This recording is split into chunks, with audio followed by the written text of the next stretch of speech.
And thanks for your time here on The Pulse. And this afternoon, the Speaker of Parliament is stoking public debate with the latest pronouncement in Parliament today, stating that the establishment of the Office of the Special Prosecutor was an exercise in futility. Well, just a fortnight ago, the Special Prosecutor, Kisi Ejabing, held a news conference expressing his own frustrations over why some bureaucratic hurdles may be inhibiting him in the discharge of his duties.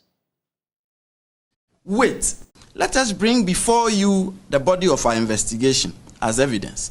And if you look at it and you decide that the evidence does not show up to the standard of proof required in criminal cases, then you can dismiss it. But don't prevent us from doing our work, from investigating. It is dangerous. As I said, I wasn't sounding as a prophet of doom, but there is doom looming ahead of us. That very soon, a murderer will boldly walk to court to seek an injunction. Should I feel frustrated and resign? I took an oath when I was sworn in. And in my life, when I take on the reins to do something, I do it to the best of my ability.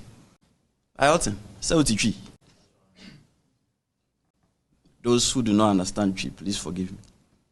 They say I'm a uncle. The maker abo afore. Me hear the me to me. Emre so a ekọ.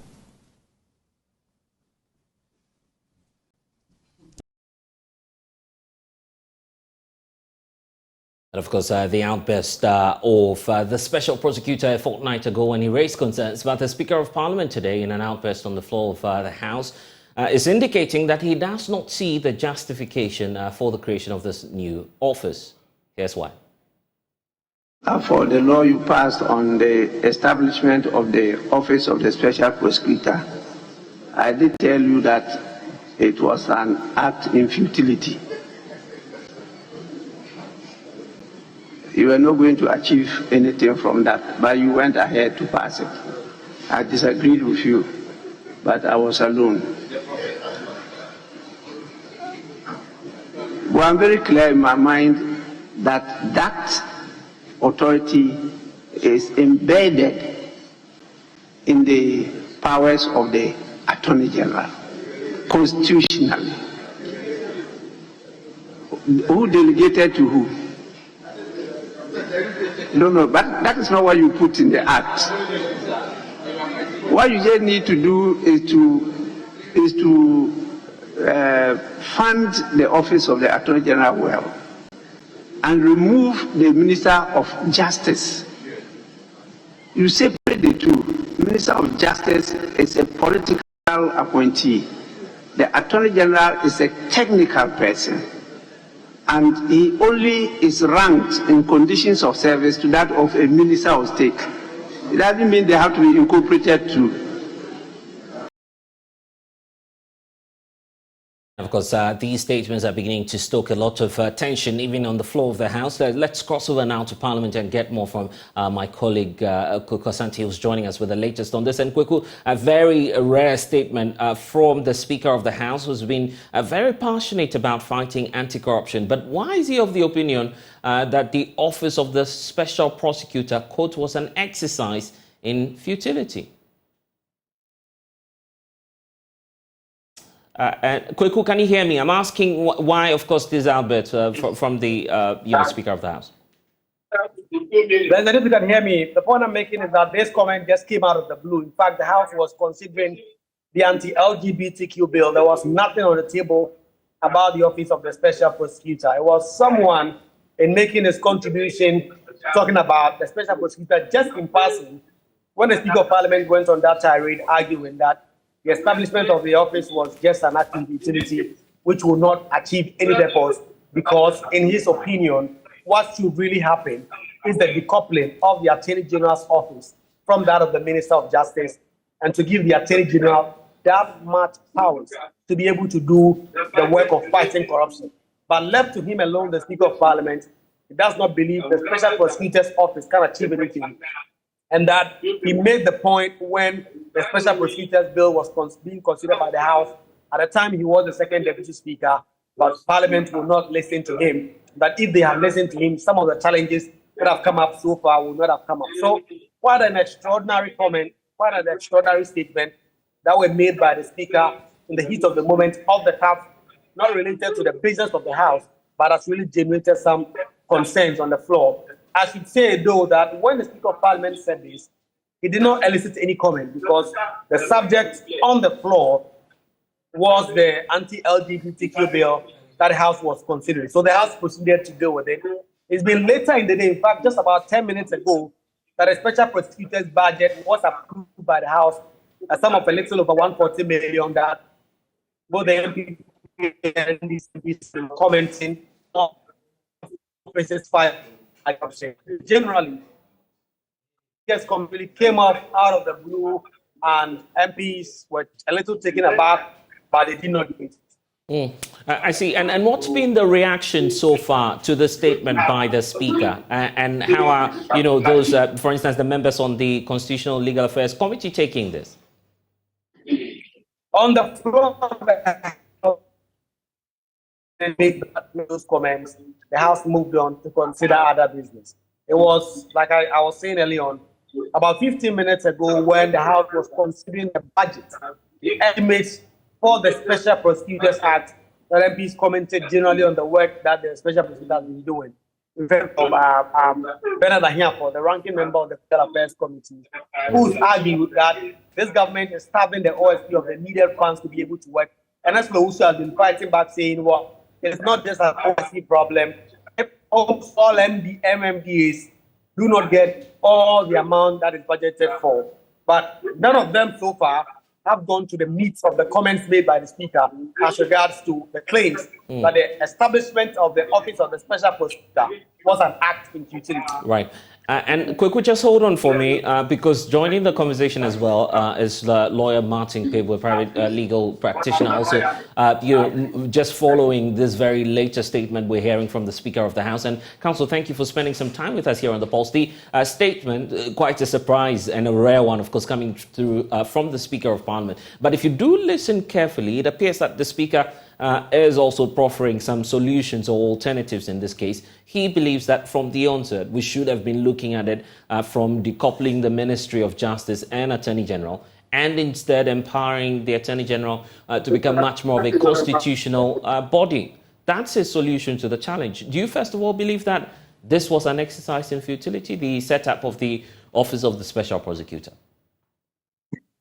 Efo Kofi, lawyers will say, I vehemently disagree with the Speaker. Ordinarily, Mr. Speaker has been a very strong bastion of our democracy. Yeah, he's done a bit well, at least psychologically, even the fact that he's from the opposition stock, just makes the conversations and our national dialogue good. That at least somebody from the opposition too can voice his opinion, and he's in charge as Speaker. It gives our democracy a good feeling. So, generally, I'm positively disposed towards Mr. Speaker. However, on this occasion, I think Mr. Speaker misspoke. He seriously misspoke. I'm trying to see exactly where he's coming from. But here's the potential challenge we have. We're struggling getting access to funding, to support the work of the Office of the Special Prosecutor. He's also complained about it, the fact that he does not have all the necessary resources to work. So why not empower, pre-standing constitutional bodies such as the Attorney General's Department so they could fight corruption some more? No, that's not. The funding is not being the greatest challenge. Look, that's why I said this one, we have to be very brutally frank. What is the problem? The problem is not being funding per se. The problem is about the independence, the grit, that resilience of somebody who can take the necessary decisions to prosecute corruption and corruption-related offenses. So it's undisputable that over the decades, we've all agreed that usually an Attorney General who is appointed by the President and is part of the President's cabinet is not the best person to prosecute his colleagues. they don't usually do well. In the Kufuor regime, the Attorney General did well at the time. At least they prosecuted 3-4 cases there. Ibrahim Adam, Kwame Pepra, Sepayanki, and those kind of cases. But since then, we've come to agree largely. You see, when these are democracy, part of it is hinged on public opinion. So generally, we've agreed that an Attorney General in a cabinet is not positively disposed towards prosecuting his colleagues. That is the state of the public opinion. So we agree that, okay, let's give somebody who is not in cabinet. So where Mr. Speaker is coming from is difficult. And even in Mr. Speaker's bid to, make that point too strongly, then he's turning the Constitution on its head. Therefore, Kofi, the Constitution is very clear in Article 88 that the Attorney General is a Minister of State. Mr. Speaker is saying the Attorney General is a technical person, just give him conditions equivalent to a minister. How? The Constitution is very clear that the Attorney General is a Minister of State. Let's read out. It says, there shall be an Attorney General of Ghana who shall be a Minister of State and the principal legal advisor to the government. So the Speaker cannot be heard to say the Attorney General is just a technical person and then give him conditions akin to a Speaker of Parliament.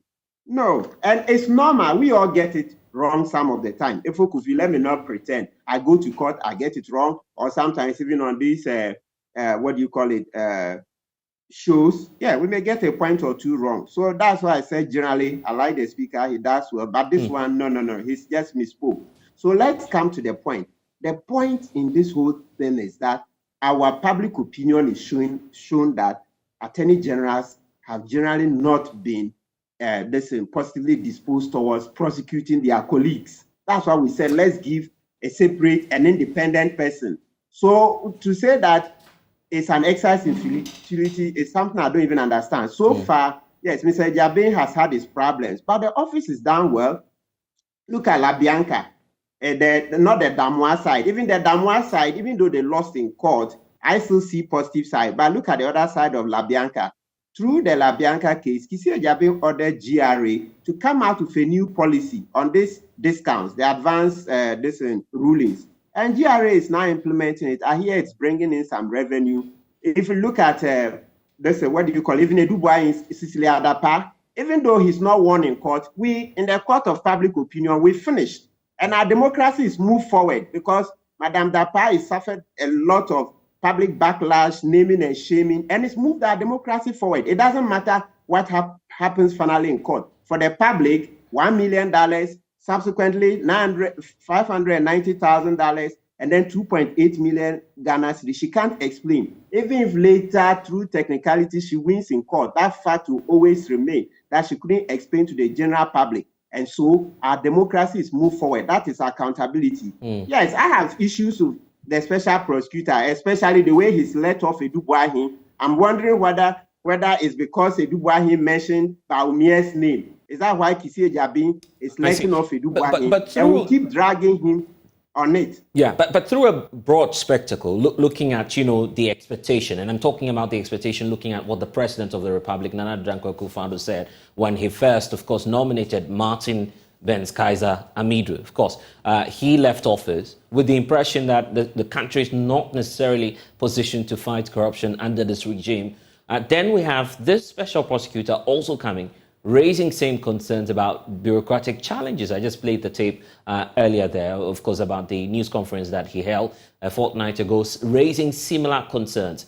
It's as though this office, whether it's finance or systematic, has a challenge that needs to be dealt with. Oh, absolutely. For that one, let's do it. So, but we can't say because there are challenges, then close down the office. Yeah, so when maybe the Speaker said it to provoke a public conversation. Otherwise, I don't understand. Look at the cases the OSP is dealt with. They've moved our democracy forward. They've increased accountability. Let's not always look at the end result that you lost the case in court or you won. No. The process, you see, when we say accountability is not always only the conviction, but even the questions you answer in court. What did you do about this? So sometimes we can see some loopholes, some bad things that we done. and we can correct those, though ultimately the OSP may lose a case in court. So I agree. As for funding, we need to fund, but let's not say this office is an exercise in futility. No. So the funding issue, let's always remember that it's better to light one candle than to curse the darkness. What he has, and I have been championing, we even have signed, a petition to the president. You said, we signed a petition, 100 lawyers. Right. We're about submitting it 3 months ago when the OSP got about 200 new employees. So I thought the establishment budget he asked for, they will soon give it. They've not given. So we'll go ahead and present a petition.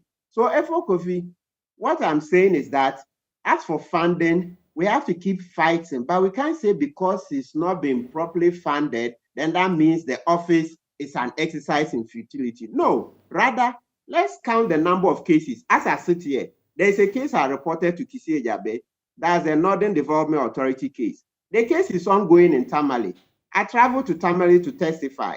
Now, as we speak, the chief executive of the Northern Development Authority, Sumala Abdurrahman, he had to resign some months ago. Then the 2 deputies were fired. Is that not accountability? Right. So for me, if you tell me the office is an exercise in futility, I will never agree. There are other examples. You remember the recent case there, Torenko, the Tema Oil Refinery case. Yes. Kisi Ejabe stepped in. Of course, I reckon that the Attorney General also did a yeoman's job. He is also stepped in. But Kisi Ejabe is also in it. And they've stopped the Torenko deal. This is a deal that I understand even Matthew Opoku Prempeh, the minister himself, is not in favor. But some other powerful people in government have been pushing the deal forward. But finally, the Attorney General stepped in, OSP also stepped in, and so at least as far as we are concerned, that deal will not come on. Right. They were just going to fleece us. So we can count on and on and on. For me, half a loaf is always better than no bread. Half a loaf is better than none. And I'm grateful that you're spending some time with us, lawyer Martin Kpebu, joining us on this very conversation.